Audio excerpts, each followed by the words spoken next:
C'est un budget d'un montant de 457 844 681 francs CFA.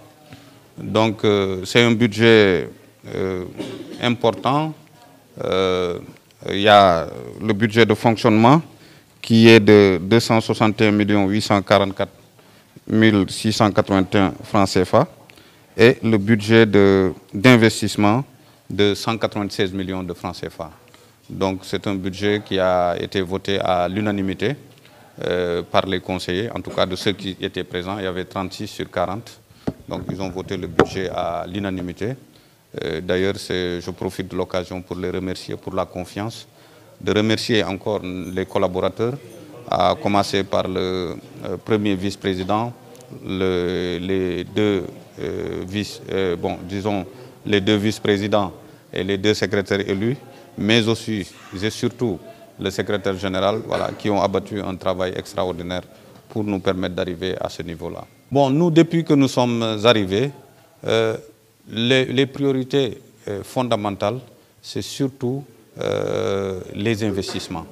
Parce que c'est vrai que nous avons constaté que pour la plupart du temps, c'est normal d'ailleurs, on est en train de se battre pour essayer d'équilibrer, mais les budgets d'investissement sont largement supérieurs. Les budgets de fonctionnement sont supérieurs au budget d'investissement.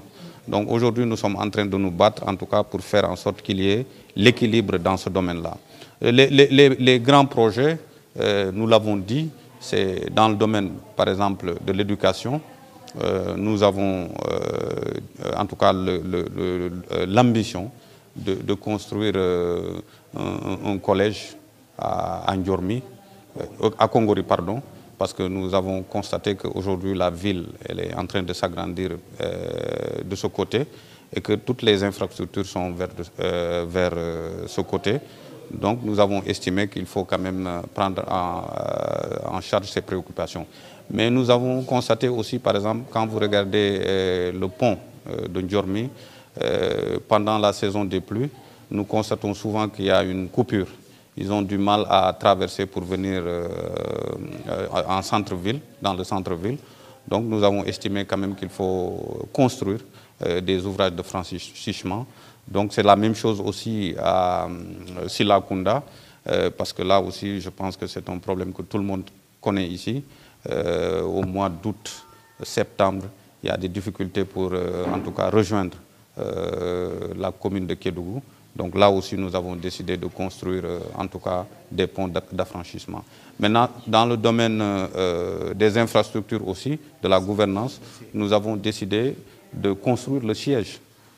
Parce que c'est vrai que le vice-président l'a dit tout à l'heure, nous ne pouvons pas construire des logements pour,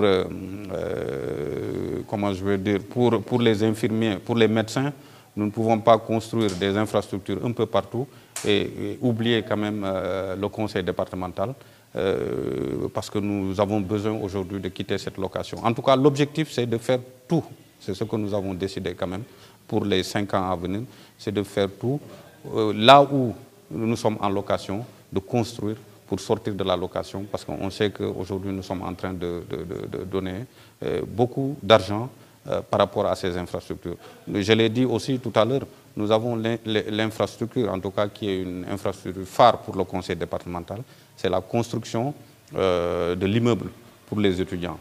Nous sommes en train de finaliser aujourd'hui l'acquisition du terrain, c'est presque fini. Nous sommes en train de faire les procédures, disons, notariales, mais nous avons aussi décidé, dès avoir en tout cas validé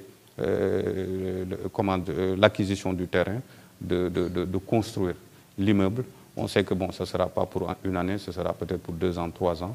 Donc ça aussi, c'est un programme important. Nous avons aussi décidé d'aider quand même, parce que nous avons constaté à l'hôpital régional de Kédougou qu'il y a un problème d'accompagnant. Quand les accompagnants ils arrivent, ils ont du mal à trouver un abri. Ils sont obligés de rester derrière dans des conditions difficiles. Donc nous avons décidé quand même dans le budget, si nous avons en tout cas les moyens, de construire un abri accompagnant pour permettre aux gens en tout cas d'être dans de bonnes conditions, de suivre les malades dans les meilleures conditions possibles. Donc voilà, c'est autant de chantiers, on en a beaucoup. En tant qu'une jeune équipe qui vient de prendre le vol, est-ce qu'à dire qu'aujourd'hui tout est prioritaire? Oui, vous savez, tout est prioritaire, mais vous savez aussi, comme j'ai l'habitude de le dire, le budget n'est pas élastique. Voilà, donc nous avons déjà les dépenses de fonctionnement qui sont incompressibles. Il faut les gérer parce que ce sont les salaires, c'est le fonctionnement, c'est la location. Aujourd'hui, nous sommes en train de nous battre même avec PMC. D'ailleurs, l'un des plus grands programmes d'investissement, c'est dans le budget PMC. Nous sommes en train de faire en sorte quand même de construire, parce que tout est urgent, mais il y a des urgences par rapport aux urgences. Comme je vous ai dit tout à l'heure, c'est un constat. Nous, on a regardé, on s'est rendu compte qu'on ne peut pas faire tout. Aujourd'hui, comme je l'ai dit tout à l'heure, par rapport au pont de Silakunda, c'est une urgence.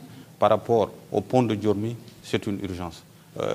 Par rapport au collège, comme l'a dit tout à l'heure le vice-président, nous avons entamé les constructions, mais nous n'avons pas fini.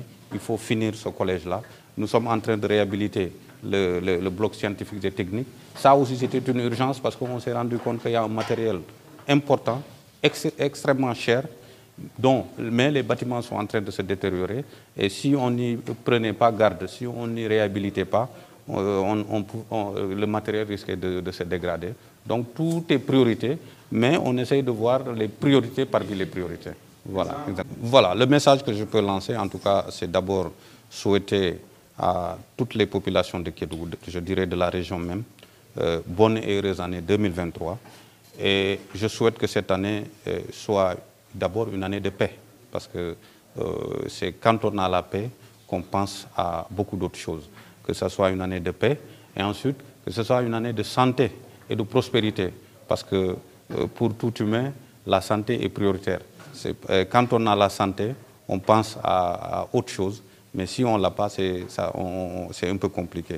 En tout cas aussi, le message que je vais lancer aux populations, c'est de leur dire tout simplement que nous sommes là pour les populations, nous sommes disposés à les écouter, à les entendre, et nous sommes disposés à faire en sorte que, en tout cas, les missions qu'elles nous ont confiées, que ces missions soient exécutées selon leur bon vouloir, parce que c'est important.